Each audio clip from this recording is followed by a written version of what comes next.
The message came at 0300 hours. When most of the crew was asleep, Admiral Kim Jun-ho stood alone on the observation deck of the UES Indomitable. He watched the stars pass by, each one a sun with worlds spinning around it. Some of those worlds had life. Some had civilizations that had risen and fallen before humans ever looked up at the sky. The door behind him opened with a soft hiss. "Sir, we have received a priority signal," said Captain Yoon-hana. She was young for her rank. Only 34, but she had proven herself in 3 combat deployments. Her face was calm, but Jun-ho could see worry in her eyes. "Show me." Hannah handed him a data tablet.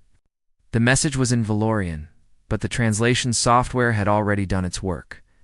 Jun-ho read it twice. Then he read it a third time. The Valorian Collective was dying. They had ruled their corner of the galaxy for 3,000 years. Their civilizations spread across 47 worlds. They had art, music, science, and philosophy that other species admired and studied. They were peaceful. They believed in diplomacy and trade. They had never started a war, and now something called the Hollowed was eating them alive. "How many dead?" Jun-ho asked. 17 billion, according to the message. "The number is probably higher now." The Hollowed moved fast. Yoon-ho closed his eyes. 17 billion. It was a number too large to understand. He tried to picture it and failed. The human mind was not built to hold such numbers. What are they asking for? Food supplies, medical equipment, evacuation transports. Hannah paused. They sent this message to every known civilization. 47 species have responded. Most are sending humanitarian aid. Humanitarian aid, Jun-ho repeated.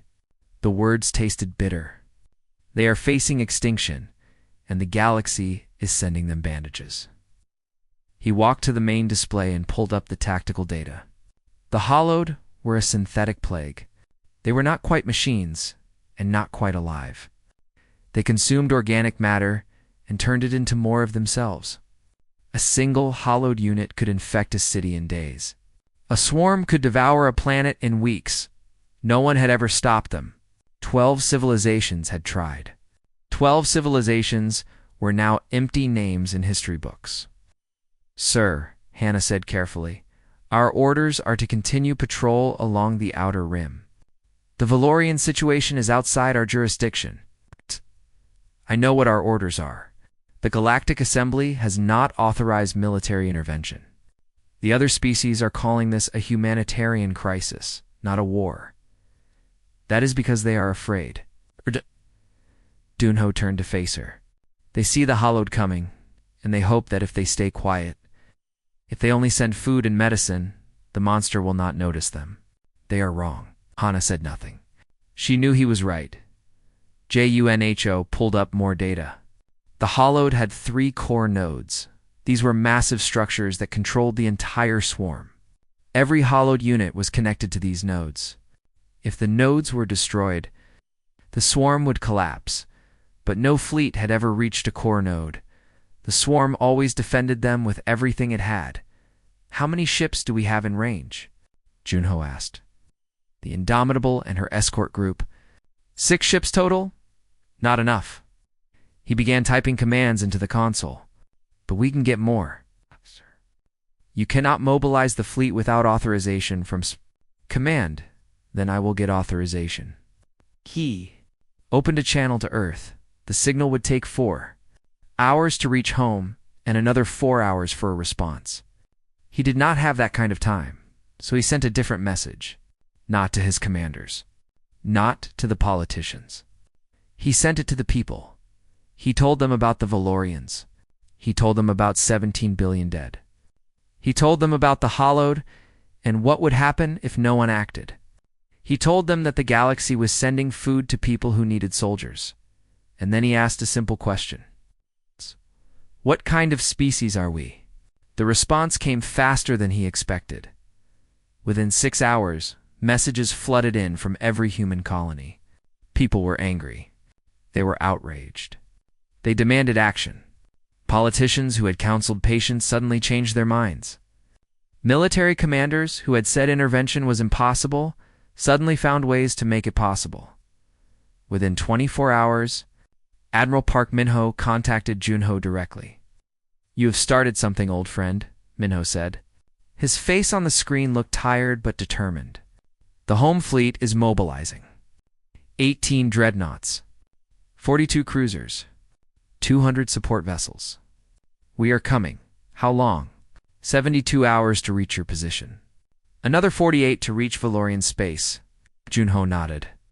"We will hold the line until you arrive, Junho." Minho's voice grew serious. "The assembly is not happy. They say we are escalating the situation.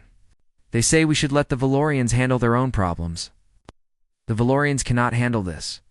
No one can handle this alone." "I know. But there will be consequences.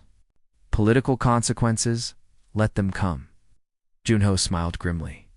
"I would rather face angry politicians than explain to my children why we let 40 billion people die." After Minho signed off, Hannah approached again. "Sir, I have received a message from Ambassador Tivan of Valoria. He wishes to speak with you. Put him through." The Valorian appeared on screen. He was tall and thin, with skin that glowed softly in shades of blue and silver. His people were beautiful in a way that humans found strange and wonderful. But now, his light was dim. His eyes were hollow with grief and exhaustion. Admiral Kim Tivan said, "We received your message. We do not understand." "What do you not understand?" "You are sending warships. We asked for aid, food, medicine, transport for refugees." "I know what you asked for, then why are you sending weapons?" Junho leaned forward. "Ambassador, let me ask you something. When a fire is burning your home, do you want someone to bring you bandages? Or do you want someone to put out the fire?" Tivan was silent. "You have been asking the galaxy for help," Junho continued, "but you have been asking the wrong question. You do not need help surviving the Hollowed. You need help destroying them. Destroying them is impossible. 12 species have tried. 12 species have failed. 12 species were not us." The Valorian stared at him. In 3,000 years, no one had ever spoken to his people this way. No one had ever offered to fight their battles. The galaxy did not work that way. Species helped each other with trade and diplomacy. They did not die for strangers. "Why?" Tivan asked finally. "Why would you do this? We are not your allies. We have no treaty. We have nothing to offer you." Junho thought about the question. It was a good question. The Valorians were right. Humanity had no reason to fight this war. No political reason. No economic reason. No strategic reason. But there was another kind of reason, because someone has to, Junho said simply. Because 40 billion people are going to die if someone does not act. Because the galaxy has decided that this is not their problem, and we have decided that they are wrong. He stood and straightened his uniform. "You asked for aid, Ambassador. We are answering. But we do not send bandages to battlefields. We send soldiers. We send ships. We send fire." The transmission ended. Hannah looked at her commander with something like wonder. "Sir, do you really believe we can win?" Junho looked out at the stars again. "I believe we have to try." The shipyards of Earth had not seen activity like this in 50 years. Fleet. Commander Park Min-ho stood on the command platform of Earth Station Prime and watched the chaos below. Thousands of workers moved through the docking bays. Cranes lifted missiles into their tubes. Fuel lines pumped energy into hungry reactors. The sound of welding and hammering filled the air like thunder. 18 dreadnoughts. Each one was a city of steel and fire. Each one carried enough weapons to crack a moon. They were the pride of human engineering. Built not for exploration or trade, but for war. Humanity had hoped never to use them. "Commander," said a voice behind him, "the last cruiser has arrived. The fleet is complete." Minho turned. Lieutenant Choi Minji stood at attention. She was small and young, barely 26, with glasses that made her look more like a student than a soldier. But her mind was sharp. She had written the tactical analysis that convinced the Defense Council to approve this mission. "Walk with me," Minho said. They moved through the station together. Everywhere they looked, there was motion. Soldiers said goodbye to families. Engineers ran final checks on systems. Pilots climbed into their fighters with grim determination. "Tell me about the enemy," Minho said. Minji pulled out her tablet. "The Hollowed are a hive network. Every unit is connected to a central intelligence. They do not think as individuals. They think as one. Their weakness. The core nodes, there are 3 of them. They act as the brain of the swarm. Destroy them, and the network collapses. Every hollowed unit dies. If it is that simple, why has no one done it before?" Minji's face grew dark. "Because the swarm protects the nodes with everything it has. When the Carthian Empire tried to attack a node, the Hollowed sacrificed 3 million units to stop them. The Carthians lost their entire fleet. They never recovered." Minho stopped walking. He looked out a window at the fleet assembled below. So many ships. So many people. "How many will we lose?" he asked quietly. "I do not know, sir. My models show a success rate of 37%. But that assumes everything goes according to plan? Things never go according to plan. Oh, sir. They do not." They continued walking until they reached the briefing room. Inside, the captains of the fleet had gathered. These were the best commanders humanity had. Men and women who had proven themselves in battle after battle. Captain Li Taeyan of the UES Wrathbringer sat in the front row. He was a large man with a scarred face and hands that had seen hard work. He had grown up in the mining colonies of Titan, where life was brutal and short. He had clawed his way to his rank through skill and stubbornness. Beside him sat Commander Baek Yoonji of the UES Thunderchild. She was the opposite of Taeyan in every way. Small, quiet, precise. She spoke rarely, but when she did, people listened. Her ship had never lost an engagement. Captain Kong Juwan of the UES Prometheus sat in the back, reviewing data on his tablet. He was the mathematician of the group. He saw war as an equation to be solved. Some called him cold. Others called him genius. Minho took his place at the front of the room. "You all know why we are here," he began. "The Valorian collective is dying. The Hollowed have killed 17 billion of their people. In another month, that number will be 40 billion. In 6 months, their species will be extinct." He let the words hang in the air. Galactic Assembly has chosen not to intervene. They have sent food and medicine and prayers. They believe this is not their fight. He paused. "We disagree." A murmur went through the room. "This will not be easy. The Hollowed have destroyed 12 civilizations. They have never been defeated, but they have also never faced us."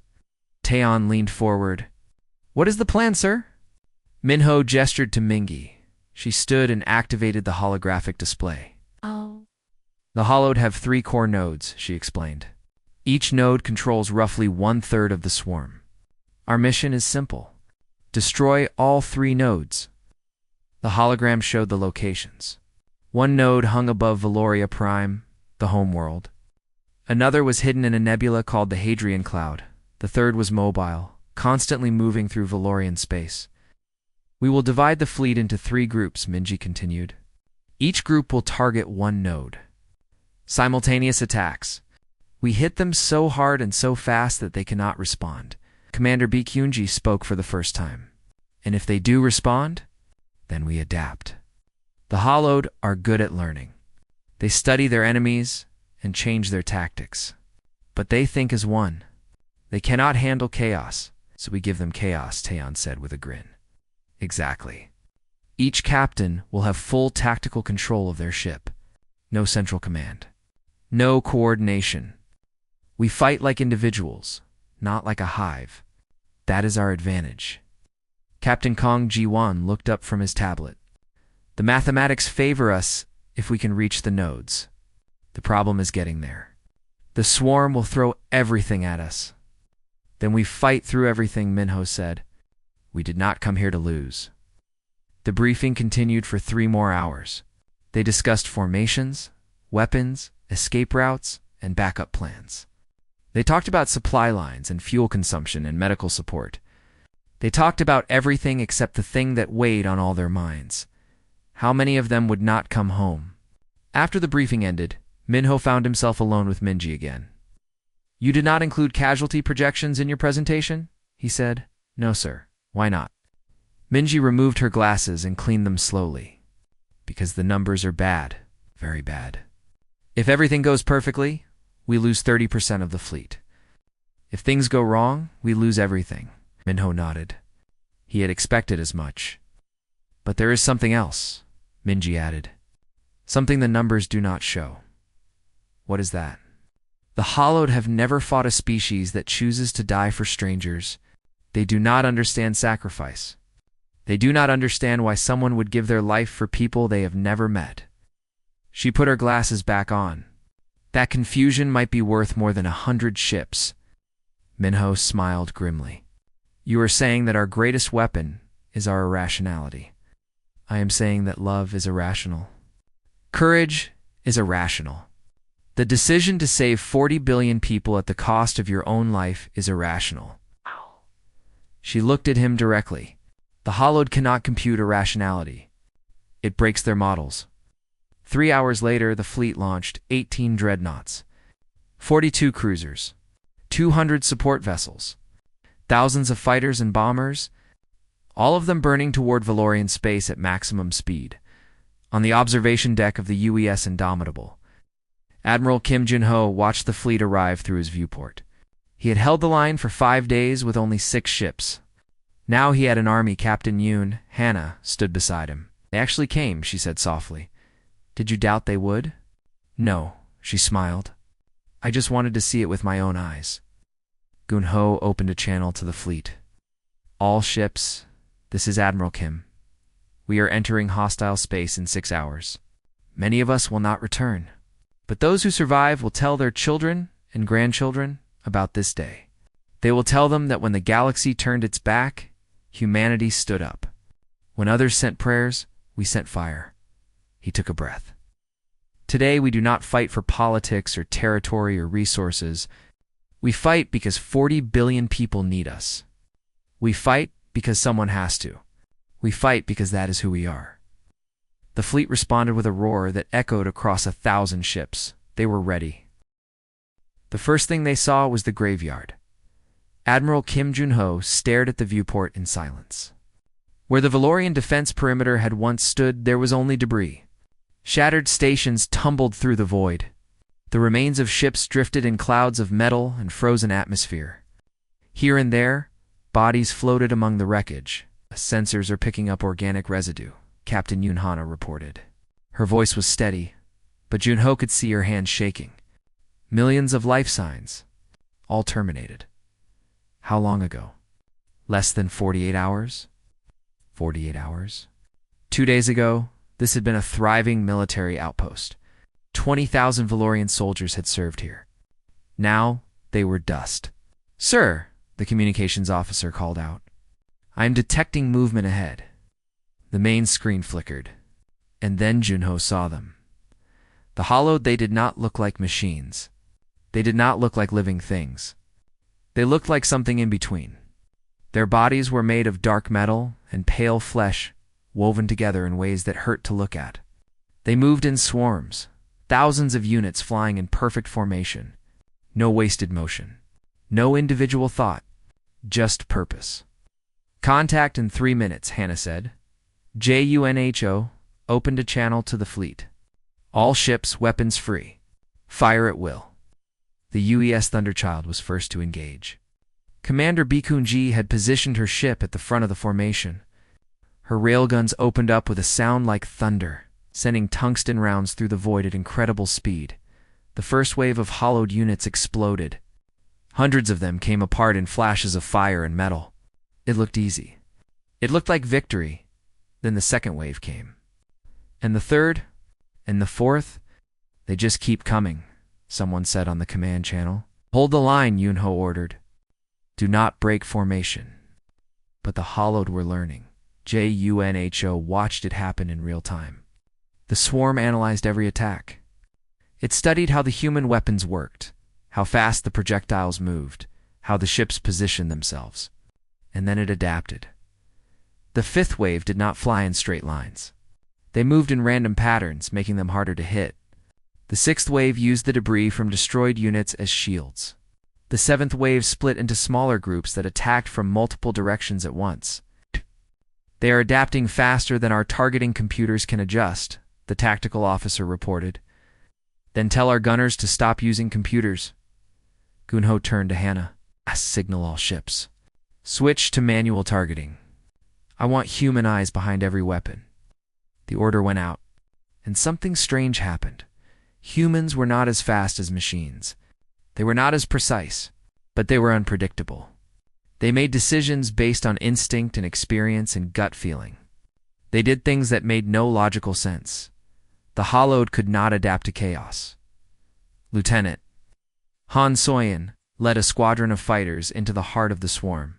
She was 23 years old and had never seen real combat before today. But she flew like she had been born in a cockpit. "Follow me," she said to her squadron, "and do not do anything I would do."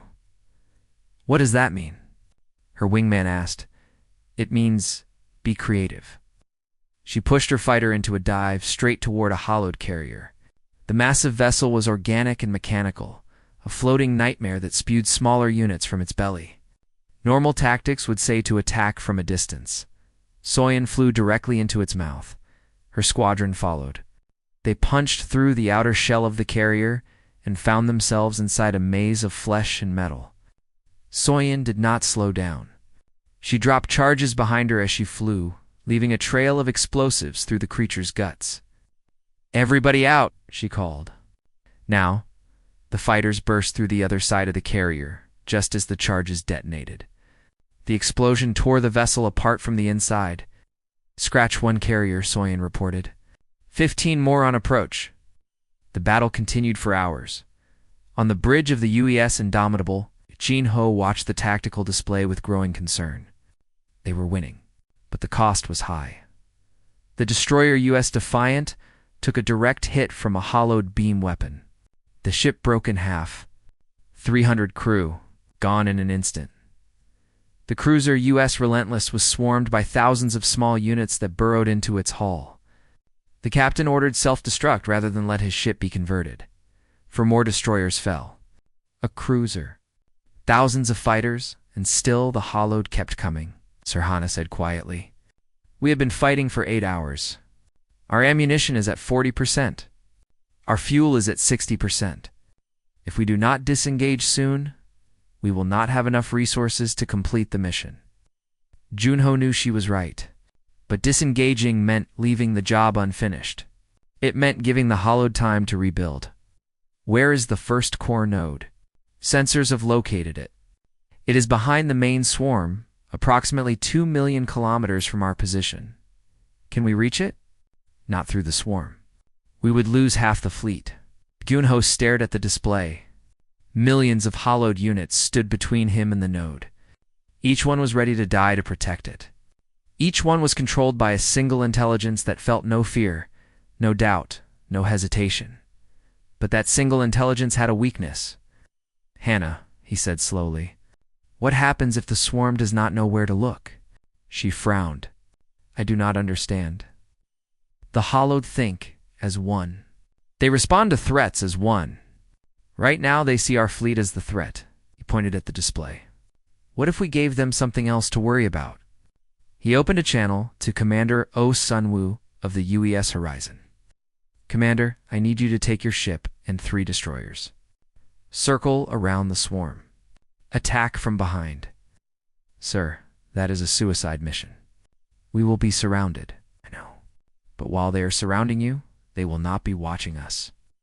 There was a long pause. Sun Wu understood what was being asked. He was being asked to die so that others could live. "Understood, sir," Sun Wu said finally. "It has been an honor. The honor is mine, Commander."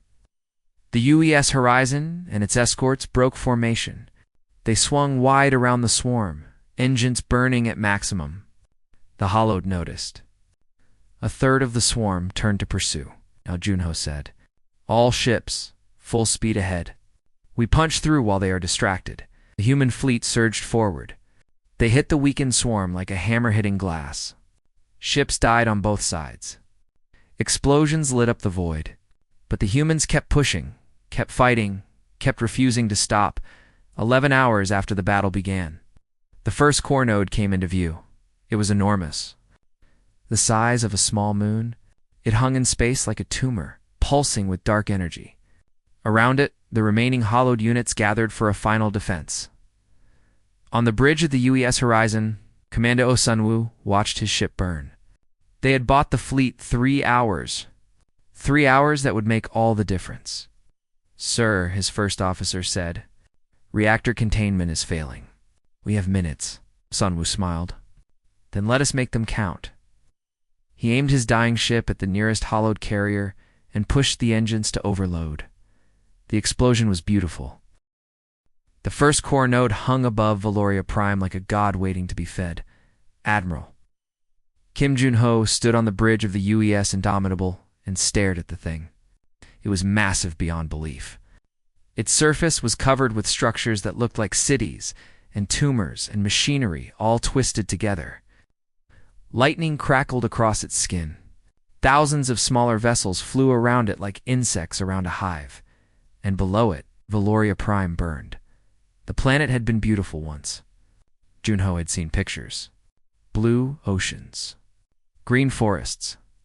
Cities that sparkled like jewels. The Valorians had built their civilization there over thousands of years. It was their home. Their heart now fires covered half the surface. Black clouds of smoke rose from where cities had stood. The hollowed were down there, converting everything they touched into more of themselves. "How many Valorians are still alive on the surface?" Gunho asked. Captain Yoon Hannah checked her console. "Sensors show approximately 40 million life signs. Concentrated in the southern continent. How long until the hollowed reach them?" 6 hours. Maybe less. Junho closed his eyes. 40 million people. They were hiding in bunkers, in caves, in ruins. They were watching the sky, hoping for rescue. Hoping that someone would save them. He could not save them. "Fleet status," he said. 12 dreadnoughts remaining. 28 cruisers. 140 support vessels. We have lost 30% of our force and ammunition. Sufficient for one major engagement. One chance. After this, they would have nothing left. Junho looked at the core node again. If he destroyed it, a third of the hollowed swarm would die. The pressure on the other two fleets would decrease. The mission would be closer to success. But destroying the node meant firing weapons powerful enough to crack a moon. The shockwave would spread across the planet below. The 40 million Valorians would die. Not from the hollowed, from human weapons. His hands trembled. "Sir," the communications officer said. "Incoming transmission from Ambassador Tivon." Put him through. The Valorian appeared on screen. He looked worse than before. His skin had gone gray. His eyes were red from crying. Behind him, Junho could see other Valorians huddled together watching. Admiral Kim Tivon said. His voice cracked. "What are you doing?" "We are preparing to destroy the core node." "But our people." 40 million of our people are still down there, I know." You cannot kill them. They are survivors. They have held on for weeks. They are waiting for rescue." Junho felt something break inside his chest. "Ambassador, the hollowed have already begun assimilation on the surface. In 6 hours, those 40 million people will become 40 million new hollowed soldiers. They will be used to kill billions more, then evacuate them. Send ships. There must be time." "There is no time." Junho's voice was steady, but his eyes were wet. "If we delay the attack, the hollowed will reinforce the node. We will lose our chance. The mission will fail." "But they are our people," Tivon whispered. "They are children and elders and families. They have names. They have dreams. How can you ask me to let them die?" "I am not asking." The words hung in the air like stones. Tivon stared at him. For a long moment, no one spoke. Then the Valorian ambassador did something unexpected. He disconnected. He could not watch. Junho understood. He wished he could look away too. But commanders did not have that choice. Commanders made the hard decisions. Commanders lived with the weight. "All ships," he said, "form firing line." The fleet moved into position. 12 dreadnoughts arranged themselves in a crescent facing the core node. Their main batteries began to charge. The sound was like distant thunder growing closer. Captain Kong Giwan of the UES Prometheus reported in. "Firing solution calculated, sir. Full saturation bombardment. Plasma lances, antimatter torpedoes, and kinetic impactors. Estimated time to destruction: 30 seconds after we fire, the node will vaporize. The shockwave will sterilize half the planet's surface." Junho nodded. He did not trust his voice. He thought about the 40 million people below. He wondered if any of them were looking up at the sky right now. He wondered if they would see the flash before the end. He thought about his daughter back on Earth. She was 8 years old. She had asked him before he left why he had to go. He had told her that some things were more important than staying safe. He hoped she would understand someday. "Sir," Hannah said gently, "the fleet is ready." Junho took a breath. Fire. 12 dreadnoughts unleashed their weapons at the same moment. Plasma lances cut through space like burning swords. Antimatter torpedoes raced toward their target. Kinetic impactors, chunks of metal moving at 15% light speed. Followed behind, the core node had no time to react. The first impacts cracked its outer shell. The second wave tore through its internal structures. The third wave reached the central core, where the heart of the hive intelligence lived, and then everything turned to light. The explosion was so bright that sensors shut down to protect themselves. The shockwave spread outward in all directions. It hit the planet below with the force of 1,000 hurricanes. Oceans boiled. Mountains crumbled. The fires that had been burning went out because there was nothing left to burn. When the light faded, the core node was gone, and so were 40 million Valorians. On the bridge, no one cheered. No one celebrated. They had won, and it felt like losing. JUNHO watched the tactical display. Across the system, hollowed units were going dark. Millions of them simply stopped moving, their connection to the nodes severed. "They drifted in space like dead leaves," confirmed, Hannah reported. "The node is destroyed. 33% of the hollowed swarm is offline." Status of the other fleets. Fleet 2 reports heavy engagement at the second node. Fleet 3 is still searching for the mobile node. Junho straightened his shoulders. The mission was not over. 2 more nodes remained. Set course for the Hadrian Nebula. "We will reinforce Fleet 2. The Indomitable turned away from the burning world. As they left, Junho took one last look at Valoria Prime. The planet was dying. Its atmosphere was choked with ash. Its surface was scarred beyond recognition. 40 million people had died because of his order. 40 billion would live because of it. He did not know if that math made him a hero or a monster. He suspected it made him both. Sir Hannah said. She had moved to stand beside him. "You did what had to be done, did I?" "Yes." She put a hand on his arm. "No one else could have made that choice. No one else would have been strong enough." "Strong." He laughed bitterly. "Is that what this is?" "It is," she said firmly. "Weakness would have been doing nothing. Weakness would have been letting the hollowed win because you were afraid to hurt. You are not weak, Admiral. You never have been." He looked at her. She believed what she was saying. She truly believed it. He wished he could believe it too. "2 more nodes," he said finally. "Let us finish this." The fleet jumped to slip space. Behind them, the heavens continued to burn. The Hadrian Nebula was a graveyard of stars.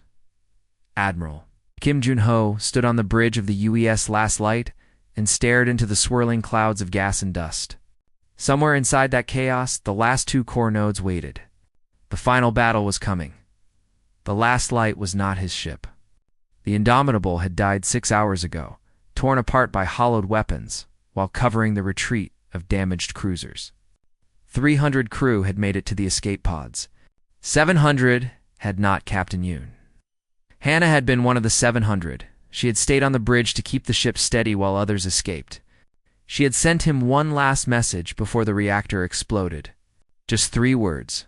Finish the job. Junho closed his eyes and let himself feel the grief. Just for a moment, then he pushed it down and locked it away. He would mourn later. Right now, he had a war to win. Fleet status, he said. Lieutenant Choi Minji responded. She had been transferred to the last light after her original ship was destroyed. 7 dreadnoughts remaining, sir. 15 cruisers. 63 support vessels. All ships report critical damage. 7 dreadnoughts. They had started with 18, the hollowed. The remaining 2 nodes have combined their swarms. They are waiting for us inside the nebula. Mingi pulled up the tactical display. Estimated enemy strength is 12 million units. They have learned from our previous attacks. They will not make the same mistakes. Ho studied the display. The enemy had positioned themselves well. The nebula disrupted sensors and communications. Fighting inside would be like fighting blind. What about the other fleets? Fleet 3 found the mobile node 4 hours ago. Commander Oh Sunwoo led the assault. The node was destroyed. There were no survivors from Fleet 3. Another loss. Another sacrifice. Junho added it to the list in his mind. Then it is up to us. He opened a channel to the remaining ships. Faces appeared on screens around the bridge. Captain Lee Taeyun of the Wrathbringer, his uniform torn and his face bloody. Captain Kong Juan of the Prometheus.com, as always despite the chaos. Lieutenant Han Soyan, still flying her battered fighter, and dozens more. The survivors. You all know the situation, Junho began. 2 nodes remain. 12 million enemy units. And we are all that is left. No one spoke. I will not lie to you. Our odds are not good. Most of us will not survive this battle. But if we succeed, the hollowed die. All of them. Forever. He let the words sink in. We came here to save 40 billion lives. We have already paid a terrible price. Let us make sure that price was not wasted. Taeyan spoke first. Sir, the Wrathbringer is barely holding together. Half my weapons are offline. My engines are running on backup power. Can you still fight? The big captain smiled grimly. I can still fight. Good. Gunho looked at Kangwon. Captain, can you find a weakness in their defense? Juan studied his tablet. The nodes have overlapping shield systems. They protect each other. But there is a vulnerability. Every 47 seconds, the shields cycle to recharge. There is a 3-second window when they are exposed. 3 seconds. Can we hit them in 3 seconds? 1 ship. 1 shot. Guan shook his head. The timing would have to be perfect. And the ship would have to be close. Very close. Junho understood. The ship that took the shot would not survive. The hollowed would destroy it the moment it got close enough. I will do it, Taeyan said. Captain, no. The Wrathbringer is too damaged. My weapons still work. My main cannon is fully operational. Tien leaned forward. Sir, I have been a soldier for 30 years. I have fought in wars that most people have already forgotten. I always knew that someday I would die for something. Let me die for this. Junho stared at the man. He saw no fear in Taeyan's eyes, only determination. Very well, Junho said quietly. The Wrathbringer will take the shot. The rest of the fleet will provide cover. We hit both nodes at the same time. The plan was simple. It had to be. They did not have enough ships for anything complicated. The fleet entered the nebula inside. Visibility dropped to almost nothing. The gas clouds swirled around them like fog. Sensors flickered and failed. The ships had to navigate by sight and instinct. Then the hollowed attacked. They came from everywhere at once. From above and below, from the left and the right, from inside the clouds where they had been hiding. Millions of units descended on the human fleet like a storm of teeth and claws. Lieutenant Soyan led her fighters into the chaos. They weaved between the larger ships, picking off hollowed units that got too close. Her squadron had started with 40 pilots. Now there were 12. Stay tight, she called. Protect the dreadnoughts. hollowed beam weapon cut through her wingman's ship. He did not even have time to scream. Soyeon gritted her teeth and kept flying. Captain Kang Juan directed the battle from the Prometheus. His mind worked like a machine, calculating angles and trajectories, finding patterns in the chaos. Wrathbringer adjusts course by 2 degrees. The window opens in 90 seconds. "Copy that," Taeyeon responded. His ship was burning. Half the hull was gone. But he kept pushing forward. The fleet carved a path through the swarm. Ships died with every passing moment. The cruiser used Valor, the destroyer U.S. Courage. Names that would be remembered or forgotten depending on whether anyone survived to remember them. 70 seconds, the first core node came into view. It was smaller than the one above Valoria Prime, but no less deadly. Its weapons fired constantly, cutting down human ships like a farmer cutting wheat. "Wrathbringer, you are in position," Juan reported. "Window opens in 30 seconds?" Taeyeon smiled. His bridge was on fire. His crew was dead, but his cannon was charged. "It has been an honor," he said. 20 seconds. The hollowed swarm closed around the Wrathbringer. They knew what was happening. They tried to stop it. 10 seconds. The shields flickered. 3 seconds. Taeyeon fired. The antimatter lance shot through the brief opening in the shields and hit the core node at its center. The explosion was instant. The node came apart in a flash of light that temporarily blinded. Ow. Every sensor in the fleet. The Wrathbringer died at the same moment. The hollowed swarmed over its broken hull, but it was too late. The damage was done. Node destroyed, Minji reported. "The swarm is collapsing." But there was still one node left. JUNHO did not hesitate. "Prometheus, you have the shot," understood Jiwon said calmly. His ship was the closest. His cannon was ready. The second node tried to run. It began pulling back into the deeper nebula. But it was too slow. G1 calculated the firing solution in his head. He did not need computers. He never had. Firing. The second lance flew true. The second node exploded, and across the galaxy, every hollowed unit screamed. It was not a sound that humans could hear. It was a psychic cry, a death rattle of a species that had consumed worlds. It echoed through the minds of every telepath within 3 sectors. Then silence. The hollowed were dead. 6 months later, the Galactic Assembly gathered for a special session. Ambassador Tivon stood before the representatives of 47 species. His skin had regained some of its color, but his eyes were still haunted. "We asked humanity for aid," he said. "We expected medicine and food. We expected kindness." Paused. "They gave us something else. They gave us survival." He looked at the human delegation. Admiral Kim Jun-ho sat among them. He looked older now. The war had taken something from him that would never return. "We lost 40 million of our people on Valoria Prime," Tivon continued. "It is a wound that will never fully heal. But 40 billion of us still live. Our children will grow up in a galaxy without the hollowed. And that is because humans decided that our lives were worth fighting for." He bowed his head. "We did not understand what help meant. We thought it was softness, comfort. We were wrong." He raised his eyes. "Help is doing what must be done. Help is sacrifice. Help is fire." Gunho said nothing. There was nothing to say. He thought about Hannah, about Taeyoon, about the thousands who had died so that billions could live. The Valorians had asked for aid. Humanity had answered with everything it had, and the heavens would never forget the price.